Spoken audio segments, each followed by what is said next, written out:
When you are planning an African safari, you probably picture early morning game drives, lions on the prowl, elephants, tented camps, and those incredible African landscapes. What you may not realize is that you can finish that same trip sitting on a beach overlooking the Indian Ocean.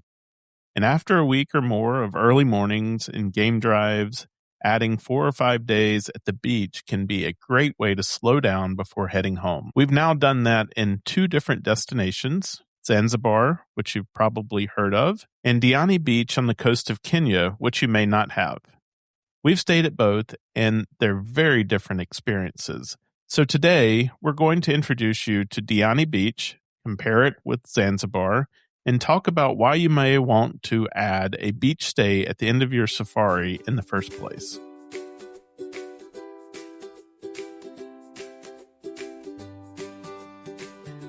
We're Scott and Melissa, the Sunshine Travelers. We're all about exploring the world and sharing the journey with you, whether you're a seasoned traveler, dreaming of your next adventure, or just here for the stories. No matter where you are on your travel journey, we've got firsthand experiences, tips, and plenty of inspiration from some of the most amazing places on Earth. So buckle up and get ready to travel with us.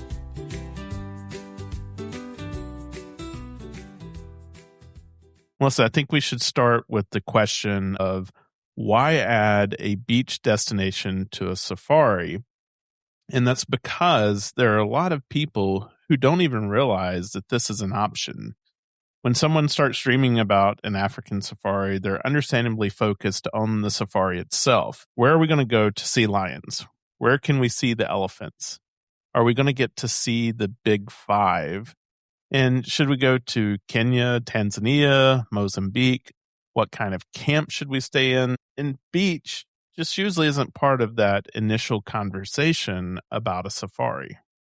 Yes, I definitely think when most people picture an African safari, especially people who come all the way from the U.S., like that's the trip. I think this is probably something that's more common or more known, maybe for European to then go on safari and go other places because you're thinking about the animals, the game drives, where you're going to stay. And so you actually don't realize how close you are to the Indian Ocean and to some incredible beaches, and that adding a few days on the end of your trip, if you can spare it, is not only an easy extension, but probably a really good way to rest because that journey home, if you're going back to the U.S., is also no joke.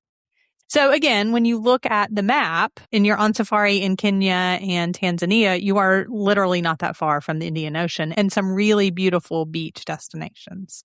Depending on where your safari ends, you might be closer than you think, and getting to one of these places might actually be easier than you think. So we finished our safari in the Maasai Mara this time. And so we just went to a small airstrip right there in the Mara, then got on a plane and flew toward Diani Beach. So they did make a stop somewhere else in the Mara to get a bigger plane because that bigger plane stopped in Epsiode and then went on and actually stopped a couple of places just really quick, like we didn't get off or anything like that. One other place near the beach and then on to Diani.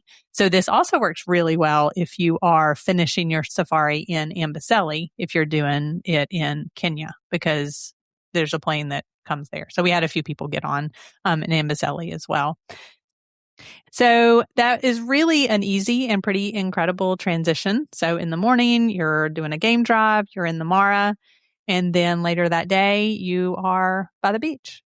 Well, there's another reason we think people should at least consider doing this, and that is because a safari can be absolutely exhausting. And that's not a complaint. It is just part of the experience, and it is what it is.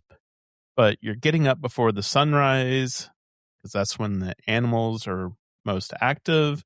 They tend to sleep during the hottest parts of the day. And you don't really want to sleep in because this might be that morning that your driver goes out and finds a leopard somewhere. And so you don't want to miss that. There's huge FOMO associated with safari. You're spending lots of hours in that safari vehicle getting what they call the Kenyan or African massage. And that's basically just you bouncing up and down against the seat back. And so you're getting your massage that way. And then depending on how your safari is designed, you may be moving between camps or even different parts of country because each one can give you a completely different wildlife experience.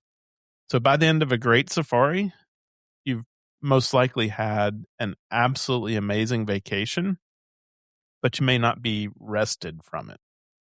And so that was especially true for us. So not only had we done the Habitat for Humanity build for a week, and then we had a week on safari. And then after we led that small group on their private safari with us, we had a few more days in a different part of the Mara exploring some other camps before we could recommend them to other people. And this was at the end of about 2.5 months of continuous travel. So we were actually really looking forward to this. On our first safari, we had several people tell us about going to Diani, and of course, knowing people to go to Zanzibar after safari. And so we were ready to just relax. We didn't want another complicated itinerary. Yes, we wanted to see and do some few things, but we really wanted to just check out what Diani Beach and then what Zanzibar has to offer and just relax a little bit. Yeah, we weren't quite ready to go home yet. Because you may ask yourself, don't you guys live at the beach? Wouldn't it be just as simple for you to go home and sit in your beach chairs at home? And that's true, but we weren't there yet. We still wanted to go and see and do a little bit more. We just wanted a little bit of rest and relaxation. And once you know that adding a beach to your safari is actually a possibility, the next question that will come up and it becomes more interesting is, where are you going to go? And there's a number of possibilities that are along the East African coast and the islands of the Indian Ocean. But we're going to concentrate today on two places that we personally stayed at, and we can compare them from our own experience. And that's Zanzibar in Tanzania and Diani Beach in Kenya. Most travelers have probably heard of Zanzibar before, but Diani Beach isn't nearly as well known. It's on the Indian Ocean coast of Kenya. It is south of Mombasa. And in some ways, that lack of notoriety is, I think, part of what we enjoyed about it. If I had to explain the difference in one comparison, I would say Diani reminded us a little bit of Curacao compared with Aruba. So Zanzibar is a lot more developed as an international tourist destination, but Diani felt quieter. It was a little more local and a little more connected to the country that we had already been traveling through. But Zanzibar had the prettier beach, the clearer water, and considerably more to do there. And that's why this isn't really about picking which one is best. It's about deciding what you want for the last few days of your trip to actually look like. And so, Scott, let's start with something that surprised us about Diani and the fact that it was really easy to get there from the Maasai Mara.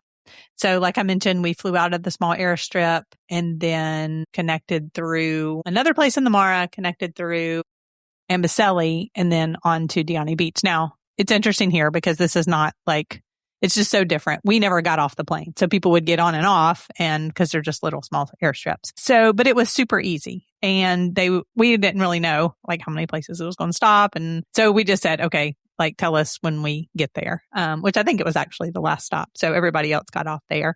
And so it wasn't a big complicated travel day. It was literally us just changing that one time in the Mara. The airport we got off on Diani Beach is called Ukunda. And it's exactly what you expect from a little small airfield. And it reminded me a little bit of getting off the plane in maybe Kona in Hawaii. You get off the plane and there's like a covered waiting area. And so they actually brought the luggage to us. They were like, wait over there.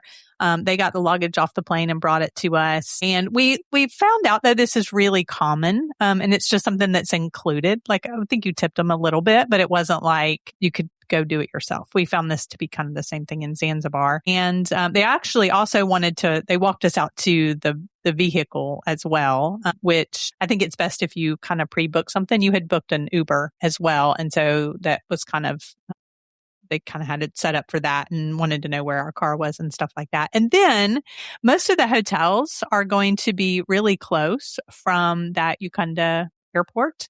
And so ours was like maybe 15 minutes away. If that, there's a couple that are further on. And yeah, it was super easy to get to our hotel. Like we just felt like we were there in no time. You can also fly into Mombasa, which is a much bigger airport.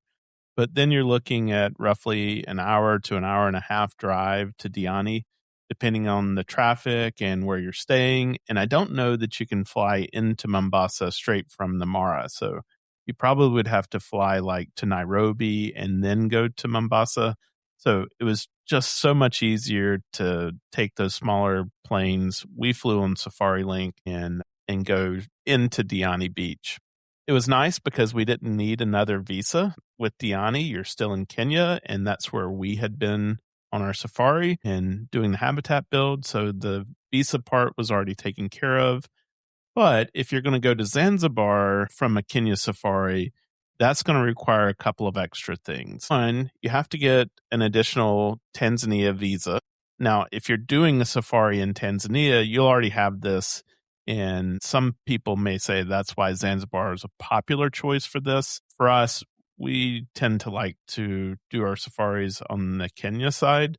And so going to Tanzania just meant that we had to get that extra visa. Also, Zanzibar requires their own travel insurance, and it has to be purchased through them. So there is an extra cost for that. It's about roughly $45 a person when we did this. We talk about it in our previous episode, number 183, about Zanzibar, and we go into a little more depth on it. So if you want to hear that, go listen to that previous episode. But the third thing is you'll need to fly to Zanzibar either from Nairobi or Mombasa. So there will be an additional flight and more travel time getting over to Zanzibar.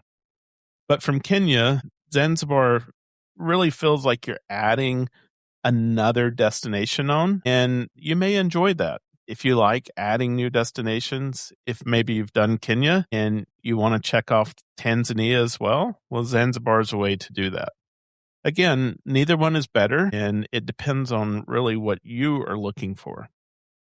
Yeah, and Scott, one other thing I wanted to add. So that would be what Scott was talking about, the Mombasa or the Nairobi, would be if you are in safari in Kenya. If you're already in Tanzania, your flight path would likely be a little bit different to get to Zanzibar. If you're already doing the safari in Tanzania, you'd likely go through Dar es Salaam or something like that. And sometimes it may depend. I've seen people who've had to then do an overnight stay. So it really just depends. But likely you would have to do through a larger city as well. So let's talk a little bit about Diani. So that is what we actually did first. And then from there, we went on to Zanzibar. We actually didn't really know exactly what to expect in Diani. We had heard good things about it. We had several people that we had talked to really enjoyed it. But our first impression was that the road was lined with local stands selling handicrafts. And then we would see cute restaurants, cute sets of shops, and then entrances, usually gated to some beach resorts, maybe some private homes and things like that. And the roads actually seemed better to us than many that we had encountered, either on the safari or going to different places on the safari, and then also in the villages when we were doing the habitat build. So the roads actually seemed much better to us than many that we had encountered in Kenya so far. We had some kind of rough roads going to the village or a couple of places on the habitat build. And then sometimes on safari, obviously the roads can be rough. So that was much smoother. But overall, the area felt very local. We actually passed one place that would be probably a very popular night spot. It looked like some kind of disco club.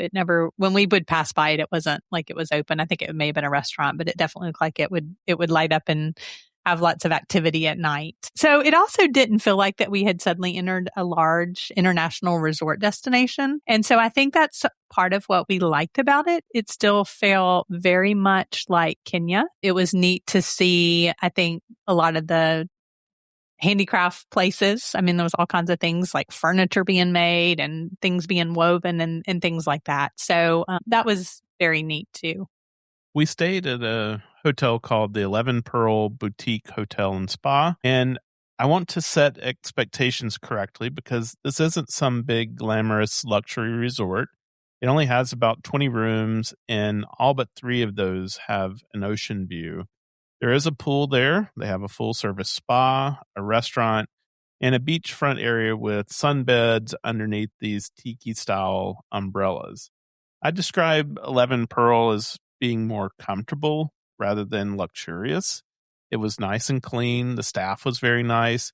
And because there were only about 20 rooms, it was pretty quiet there on the property. Our beachfront room was around $130 a night, and that actually included breakfast, and it had a really good air conditioner that worked very well. So, Scott, what I liked about it, I mean, it was just absolutely a beautiful property. Everything except for the rooms themselves was open air. So the restaurant where they had breakfast and dinner, all that was open air. They did have a pool and a couple of rooms like set back on the property a little bit. It was gated. So everything here was pretty much, like resorts were like gated as well. And then it had like a open air bar where you could do snacks and stuff in the afternoon. And it was funny because when we actually got here, it was a Sunday afternoon and it was packed with people. We were almost a little like, wow.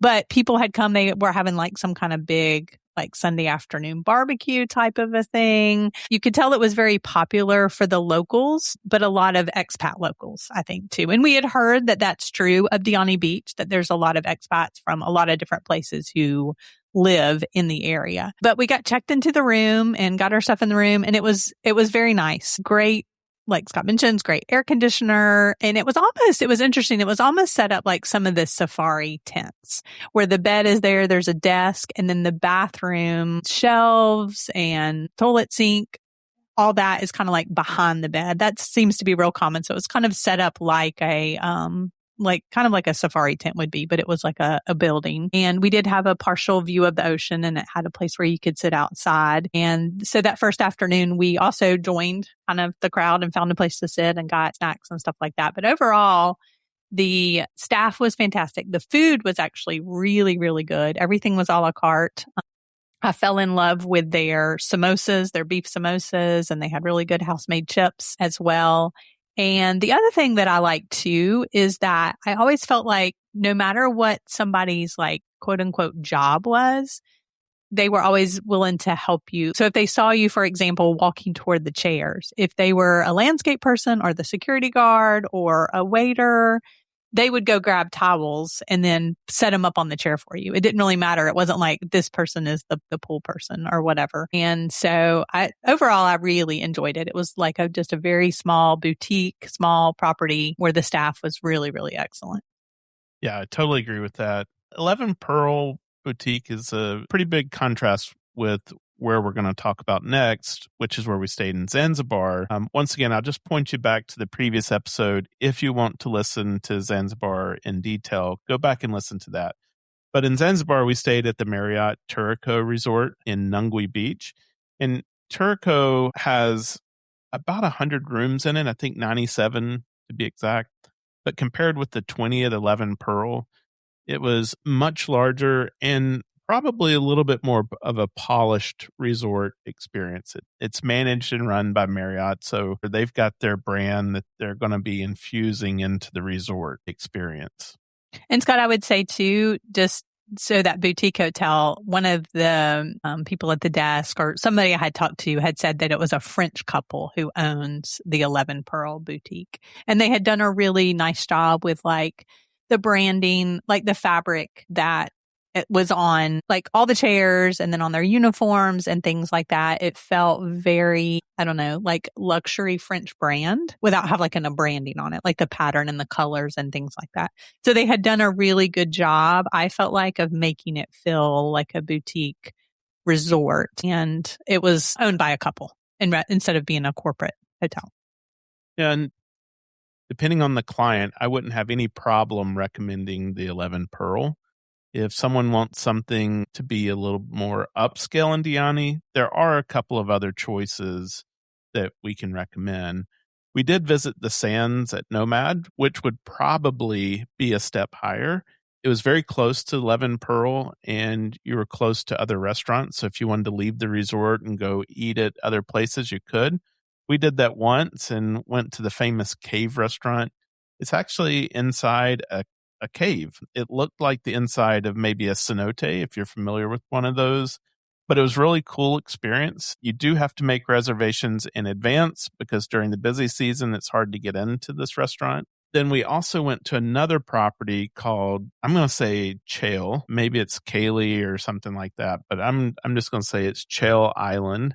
It's Chale, and it's actually the same owners as the Nomad. Those two are owned by the same people. Now, this is an option that would be absolutely worth considering if you want a secluded resort with a completely private beach. You got to plan to eat at the resort during your whole stay due to its location. Some people do come and go from there, but it's way further out. And in just a minute, I'm going to tell you a little bit about how you had to get to it. But I would say this would be go to the resort and do everything right there from the resort. They had a lot of on-site activities and water sports that were included. You had everything from rooms catered to families to honeymoon retreats. And one of the interesting things about Kale is that the tide is what determines how you get there. So depending on the water level, if it's low tide, you may cross by a tractor pulled wagon, or if you're coming in at high tide and the water's deeper, you may have to get there by boat. And so we went when it was low tide and you got in the back of this wagon and the tractor pulled you across over onto the island. You don't have anybody that's going to approach you on the beach. None of the beach vendors, none of the people trying to sell you massages or trips out on a boat to go snorkeling. It is going to be a secluded, private sanctuary for you if you're staying there at this resort. We've traveled all over the world and experienced some truly incredible places, but there's one experience that keeps calling us back again and again, and that's a safari in Kenya. And in June of 2027, we want you to come with us. We'll be leading a small group through 3 of Kenya's incredible wildlife areas, including the Maasai Mara, where we'll head out each day in search of Africa's Big Five and experience so much more along the way. You'll stay in luxury tented camps surrounded by the sights and sounds of the African wilderness. And we're intentionally keeping this group small because we believe the way that you experience a safari matters. One of the biggest differences is how we've arranged the safari vehicles. We're limiting each vehicle to just 3 or 4 guests. That means everyone has plenty of room. You can move from one side of the vehicle to the other when wildlife moves. You have space for your camera, and when a lion or an elephant or leopard or cheetah appear, you're not trying to look around a crowded vehicle or worrying about someone blocking your view. It gives you a much more personal and immersive safari experience. June is also an incredible time to be in Kenya, and these dates often sell out more than a year in advance. But we've worked with our trusted partners in Kenya to reserve space specifically for our group. So if an African safari has been on your bucket list, don't wait any longer. Space is limited, and once these spots are gone, they're gone. All of the places we've traveled and all the incredible experiences we've had around the world, a safari is still the trip that keeps bringing us back. It's truly one of the most amazing experiences that we do. And this time, we want you to come with us. Join us in Kenya in June of 2027 for the Sunshine Travelers Experiences Group Safari. Visit sunshinetravelers.com/safari-group-trip to learn more and reserve your spot. Space is very limited and the deadline is quickly approaching. All right, so let's talk about the beach overall. So if you were judging both of these destinations purely based on the beach and the water, Zanzibar probably wins. I would say that the sand is whiter in Zanzibar and the water, and there's more of the clearer water. There is that in places in Diani, and you can especially see it like when you're flying over. But I would say that that's kind of what you think of when you think of that water in Zanzibar. Diani was definitely still beautiful. The water was very clear. Where we were, there was quite a bit of seagrass in the water just offshore. And I would say too, the beach variation.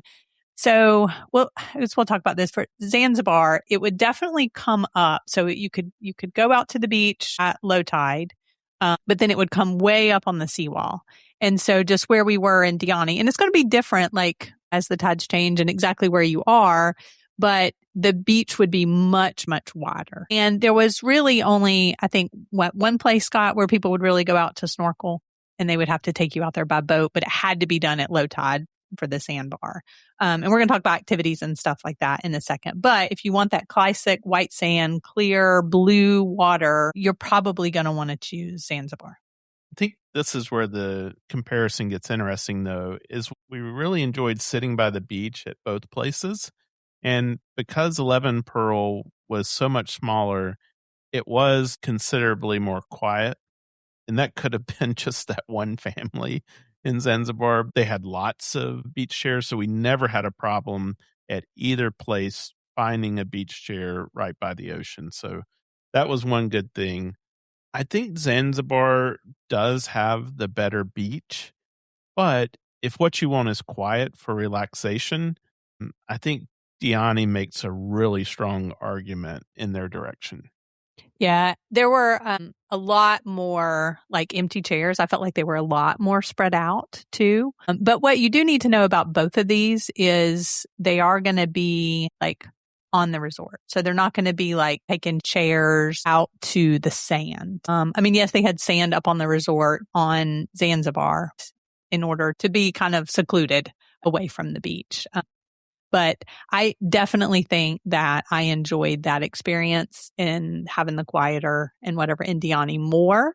We didn't ever use the pool or anything like that, but I enjoyed that much more in Diani. I kind of missed that once we left and went to Zanzibar. Okay, so let's go back to the tide. Let me explain that, I guess, a little bit more. And the difference between the high tide and low tide can be very, very dramatic. And I think I was kind of surprised by this. So both of them, the tide would go quite a bit out, and then you'd have shallow water for a very, very long time when it was low tide.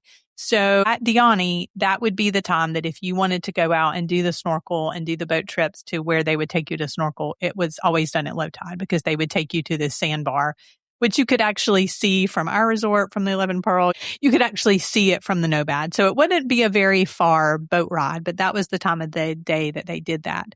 Well, in both places, when the tide came up, it would come up almost all the way to the resort. So when the tide was up, you're not going to have, well, in Diani, you're not really going to have the beach vendors because it's also where we were, it's like very spread out. So it was probably a half a mile in either direction to the next resort. There were some other things that were like smaller homes and things like that, but there's just nowhere really for people to walk on the beach when that high tide is up.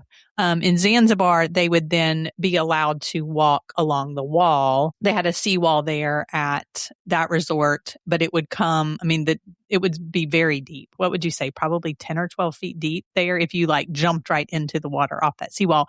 But when the tide was up, it would be like crashing up against that seawall. So the tides are very, very dramatic there as well.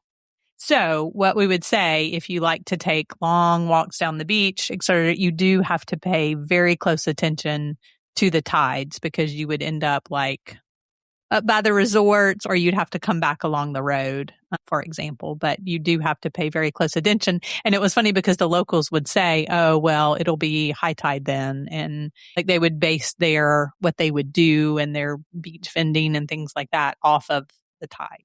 And I would say, though, in Zanzibar, it didn't matter. They would go out to the snorkel trips and stuff like that. You would leave no matter what the tide was because they were taking you out to Mimba Island, or there was another place that they could take you to snorkel. So it didn't really matter what the tides were like when you left. Well, let's talk a little bit about what there is to do at each of these locations. If you want sightseeing and activities while you're in Zanzibar, you have Stone Town, which it has a very historic perspective to it.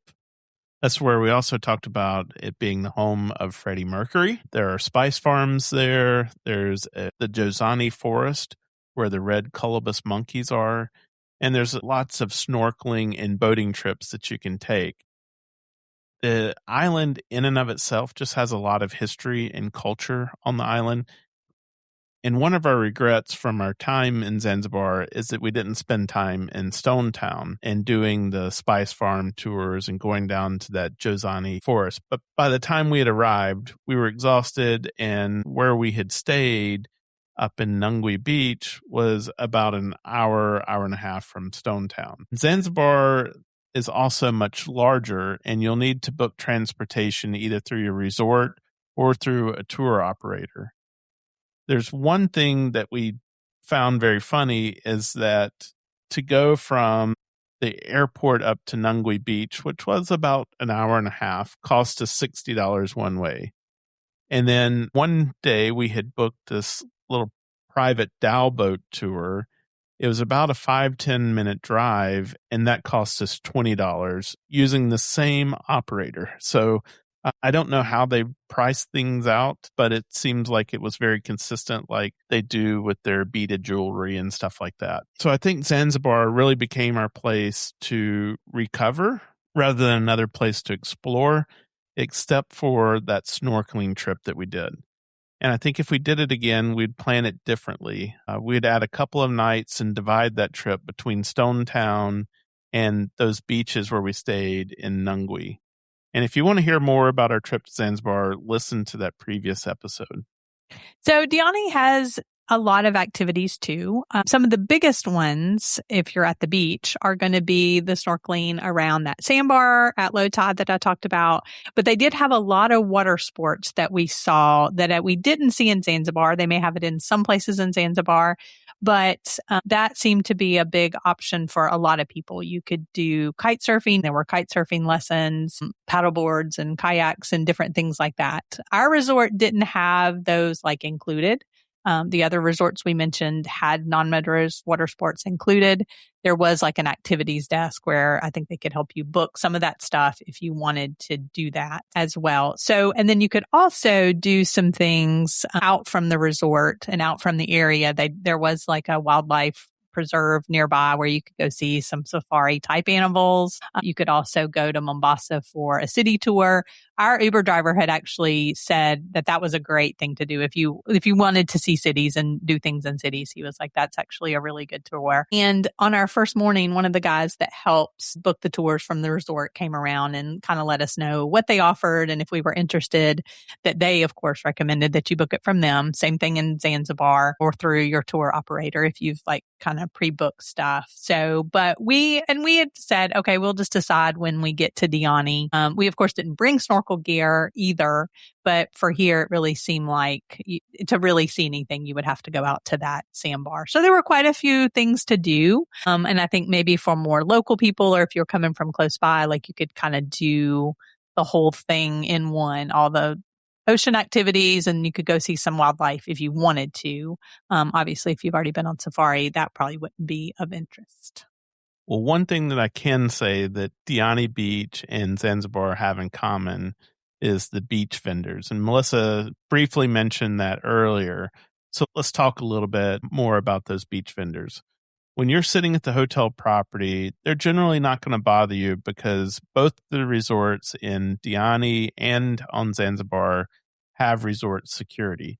Not because it's dangerous, but so that the resort area remains private and that the vendors don't come onto the property and bother the guests. But the second that you step off of the property and go onto that public beach, be prepared to start talking to people. And this is true in both locations.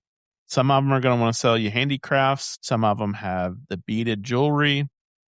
Some of them might be there to offer you a massage. One thing that I can say is that they're all going to be extremely persistent, however, extremely friendly at the same time. There are quite a few Maasai in Diani who had come from the Epsiode area, and many of them were selling the beaded bracelets and jewelry. And that's how we met a guy named Joseph. He's a young Maasai guy, and he noticed that on my arm, I had a beaded bracelet that I was already wearing. We started talking, and then he was showing me the ones that he had, telling me all about the different patterns. And then I just asked him, I said, could you make a custom one with my name on it? And he was like, oh, absolutely. So it's one thing I would say about these vendors is if you want something, just ask them, because more often than not, they probably have a way to make it happen. So we agreed on a price of about $15. And since it was something that he was making specifically for me, I thought it was fair to give him half up front as a deposit. We exchanged WhatsApp numbers. I jokingly told him, I said, Now, don't give my number to anybody else, but he was a really good guy. And the next day, I got the message from Joseph. He had that bracelet ready. We worked a time to meet back up, and he delivered it, and it was exactly what he had promised to deliver. And so I think for us, that's one of those little interactions, one of those stories that becomes a part of the memory of the place for us. And I think it also goes back to what we really liked about Diani. It definitely felt local and it felt very connected to Kenya, to the other people that we had met in Kenya along the way. We found out that Joseph and many of the others come from the Amboseli area because it's relatively close by in order to sell items and in order to make money. So there's a lot of beach vendors in Zanzibar. Some of them are just like regular. They just wear normal clothes, things like that. Some of them also do have on the Maasai outfits. Maybe they are Maasai. It felt, though, a little bit more displaced because they're not really local to there. Like they would be like nearby, I guess, in Diani. And so other than like the friendly people and things like that, there was no really continuity from the mainland of Tanzania to the islands. So Diani felt like that we had discovered just another part of the country of mainland Kenya than we had already visited. Yeah, I didn't really understand what those Maasai guys were doing on the beach. In Diani, it was clear because they had a pole with all of their bracelets they were selling, and then they had other things that they had made kind of hung around them. But in Zanzibar, they had a stick and they were just walking on the beach.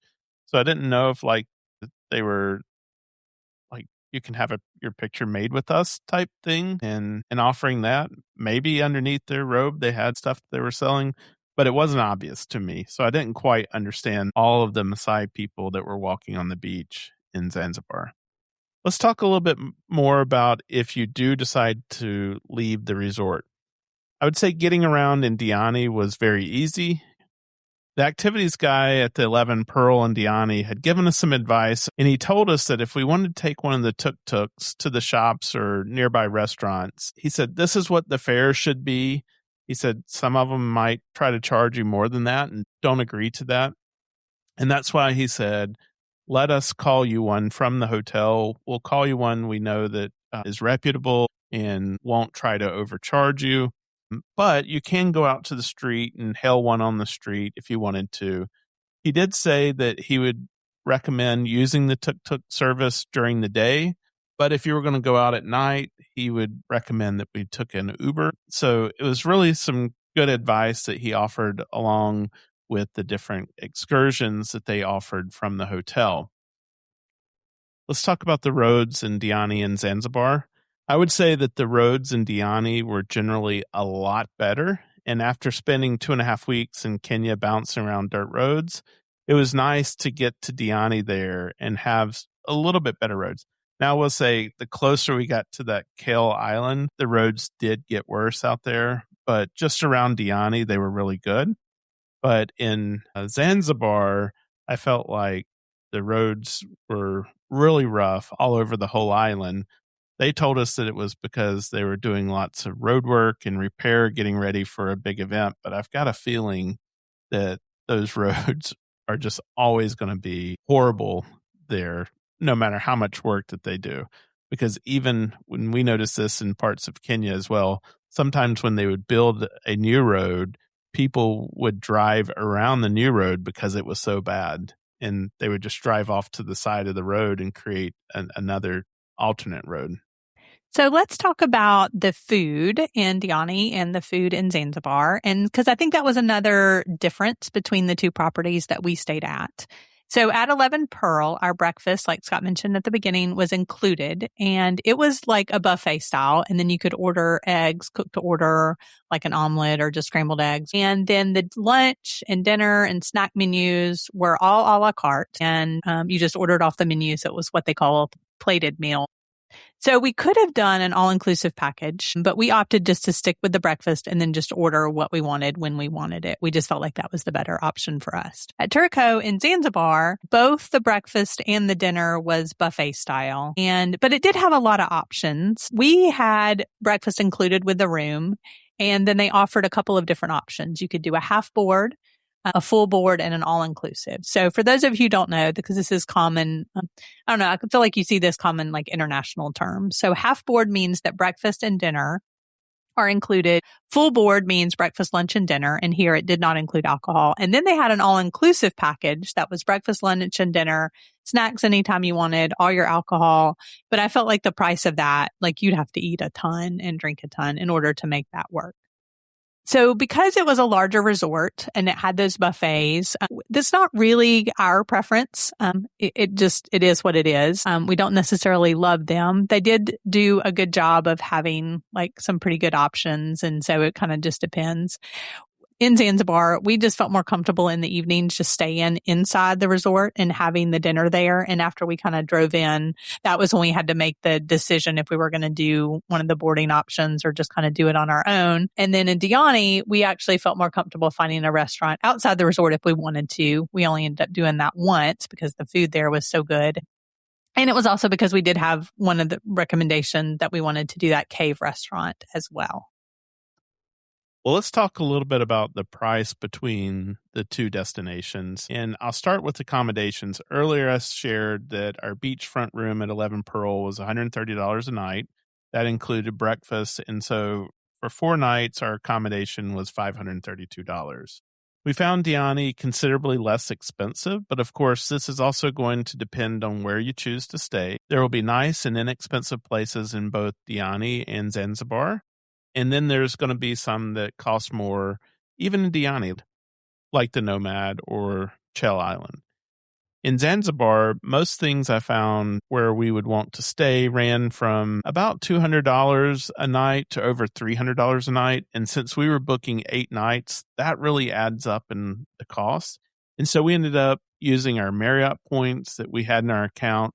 And when you use points, you get every 5th night free. So 1 night was free. And then we also end up getting upgraded to a beachfront room, which would have cost even more. All right. So we mentioned the food. So let's talk a little bit about the food cost. So here's the thing that actually really surprised us. So we spent 4 nights in Diani. And so during that time, breakfast was included. Like I mentioned, we ate lunch at the resort, we had drinks, and we ate dinner there 3 of the nights. And once we settled up, the whole cost of all of that was $160. Now that's not $160 a day. That was $160 for all of it. And that even included a big bag of laundry that we did one time during our stay. Let's compare that to Zanzibar. So Scott had mentioned that Zanzibar resort was part of a Marriott property or part of the Marriott management. And so I feel like that's going to automatically be a little bit more. So we ended up deciding on the half board. And like I said, we had to decide that like pretty much once we got there. So she had told us that if we didn't do it like included in the package, that the buffet dinner was going to be $30 per person per night. And it ended up coming out, I think something around, she said it'd be like $20 if you kind of did it with the half board package that we did. And again, this was a buffet. So the total cost of the 8 nights for the buffet dinner, and unfortunately that also included the breakfast, which was supposed to be included in our room. And it didn't really seem to be a discount for that. But anyway, it was $480 US for the 8 nights that we had to pay. We had to go ahead and pay that up front, which put breakfast at about like $160 as part of that $480. But I will say, if you look at the price of typically eating a breakfast buffet at a hotel, usually that's anywhere from like $29 to $50, depending on what it is. So I would say that for breakfast and dinner, $480 for 8 nights was not too bad. The food did rotate enough. There was plenty of fresh fruit, including watermelon, passion fruit. They had a bunch of juices. You could get like specialty coffees included. I think the only other thing you just had to pay for, like if you did the alcohol, that was separate. So I ate a ton of the passion fruit, and I joked with Scott that would have ended up in the thousands of dollars, as much passion fruit as I ate anywhere else. And so then when we checked out, the light lunches that we did, we ate at, they had another restaurant there that we ate at for one lunch, and then a few drinks and things like that ended up being another $260. So altogether, our food in Zanzibar, food and drink, was $750 for 8 nights. So a little bit more. The other thing I wanted to say, we didn't experience this in Zanzibar, so I don't have a good comparison, but But in Diani, I actually, one afternoon, I had a 1 hour massage. I did a manicure and a pedicure. And it was like $58 US for all of that. So that was incredible and super inexpensive. So overall, Zanzibar was more expensive for us. And I think it would be more expensive in general, depending on where you stay. But there's also the additional expense. We had to get the visa. And then, of course, we had to do the mandatory Zanzibar travel insurance. And so if you are already visiting Tanzania for the safari, you'll have the visa, but that insurance is specific to Zanzibar. That was $88 for the two of us for that length of time. I'm not really sure how they break that out because it wasn't any like itemized thing. It was just like, when are you arriving? When are you leaving? Two people, it was $88. So I can't really say to how that is split up. So I would say when you're looking for us at the overall value, we think that Diani had a significant advantage, especially if you're just doing the safari in Kenya because you don't have the cost and the having to do that extra visa. And so particularly for someone who's already invested a significant amount of money in the safari, you can add these beach days without it taking a long time to get there and then without the extra cost as well. I think the next topic on our list is to talk about the length of stay. And that's really difficult for us because we aren't bound by vacation days. At least we're not now like we were in the past. For Diani, I think 4 or 5 nights is about right, especially if your primary goal is to relax. I think anything less than 4 nights would be taking away from the relaxation time. Like Melissa said earlier, you can book that snorkeling trip out past the sandbar. You can go out for dinner. You can get a massage. You can sit under an umbrella and do absolutely nothing if that's what you want to do. But in Zanzibar, it's a little bit different. I'd give Zanzibar a couple of extra nights because I think there's enough there that you don't want to travel all the way out to the island and just see only the beach resort. We did, but if you listen to that episode, one of our only regrets was not going to Stone Town, visiting the spice farms, or going to that Jozani forest. Yeah, really the main thing in those 8 nights that we did was just the dhow boat out to Mibia Island, and then we did just a quick afternoon village walk. But it really didn't take up that much time. So we would say, based on that, if you do want to visit Stone Town, is that you start there and stay in that area 1 night, 2 nights, something like that, and then head to whichever beach location in Zanzibar you want to visit and then have your time to relax and finish off the trip. If you want to do that snorkeling trip, we definitely recommend that Dream Dhow trip to Mibia Island that we talked about in our Zanzibar episode also. So both Diani Beach and Zanzibar had amazing qualities that I think either one of them would add amazing add-ons to a safari trip. And Scott, I want to do something a little different, and let's do something and try to determine who this trip is for by saying, let's match the destination to some different travelers and get your opinion on that. So I'm going to give us a type of traveler or a situation, and then we're each going to say who we'd recommend. And we actually haven't prepared these answers or compared these answers ahead of time. So Scott, choose Diani if... I'd say choose Diani if you're thinking of a more authentic experience, less commercialized, and probably a little bit more relaxing. And I would say choose Diani if you're only going to Kenya. And then if you want to be super comfortable to go out to different places at night and things like that, I would choose Diani for that. All right, Scott, choose Zanzibar if... I would choose Zanzibar if I was someone that was looking for lots of activities. The clear waters, at least in Nungwi Beach, right? I should specify that. The clear waters just right off the beach where you can go and swim and even snorkel if you wanted to. And then definitely the sunsets in Zanzibar were amazing. Yeah, that's true. I would say if you want to use points or something like that, or you want to stay at a larger name hotel, choose Zanzibar. There were several Marriott properties. There was Amelia property. There was a Riu property and some more options like that. So definitely if you're like looking to use points or something like that, you would choose Zanzibar. So Scott, which one would you recommend for a family? I think family could go to either one. So there's not one benefit over the other. I will say where we stayed, there was more families in the Curacao Zanzibar location than there were at the Diani Beach 11 Pearl. There were a few families there, but not quite as many. I would say too that on Diani, like the Nomad or the Chule Island was probably set up more for families. Now they may have had more family friendly rooms. Like we just had a king bed, but we actually toured some rooms that would be very set up for families at those other two resorts as well. And so which one would you recommend for a couple? Once again, I think this is one that it just depends on what you're looking for in your style of travel. I would highly recommend Diani Beach as just a great couples getaway. And it was so easy to get to. I think that's the biggest thing. And yes, I would agree with you for that. So if somebody was going on their honeymoon, which one would you recommend? Diani Beach and that Chel or Chalet or however you say it, island. I think that would be a top honeymoon experience for me. Yeah, I agree with that. I wouldn't probably do one of the places that we stayed for honeymoon, but I do know that on Zanzibar, there are some properties that then had their own private pools and things like that in some of the larger properties. So that could definitely be an option. What about a luxury traveler? Luxury is probably going to go more on the Zanzibar side.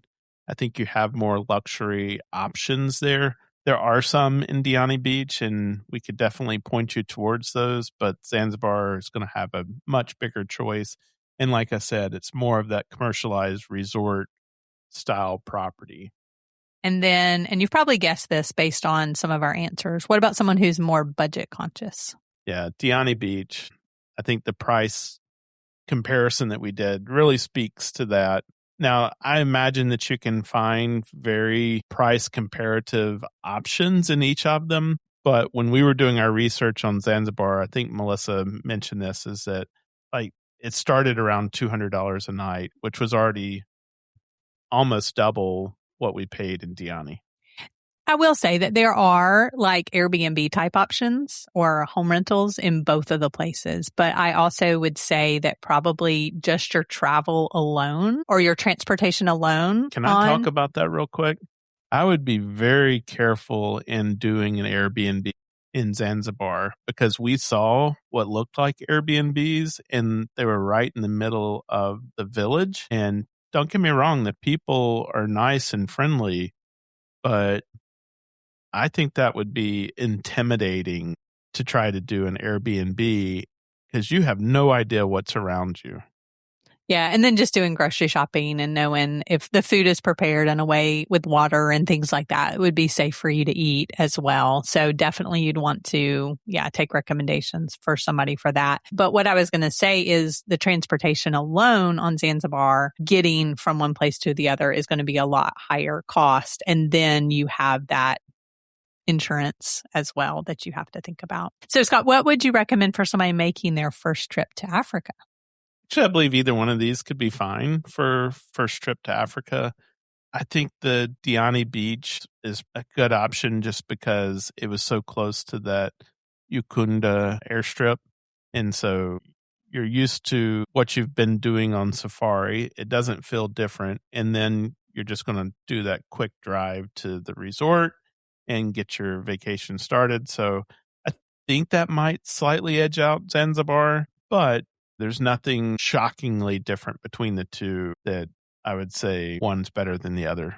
Yeah. And just FYI, and I'm not sure we even mentioned this in our Zanzibar, the last episode, is that from Zanzibar, then we flew a direct flight back to Charles de Gaulle.